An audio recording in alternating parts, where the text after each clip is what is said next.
அட்டமச்சனியின் நட்டங்கள் தவிர்க்க எங்கள் வலம்புரிநாதன் வலக்கை மேலே வாழ்ந்திட வைப்பதும் தாழ்ந்திட வைப்பதும் சனி பகவானின் செயல் அல்லவா. அந்த கணபதி கரத்தை கண்டவர் தமக்கு சனியின் பார்வை நலம் அல்லவா.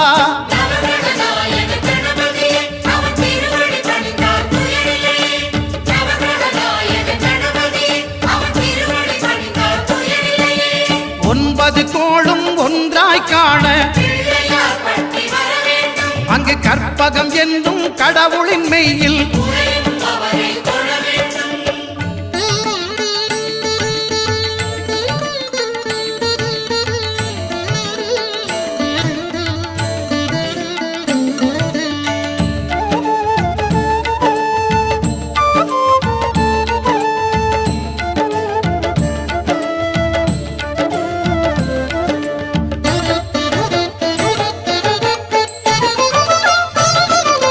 திருநாகேஸ்வரம் அறியாமாந்தர்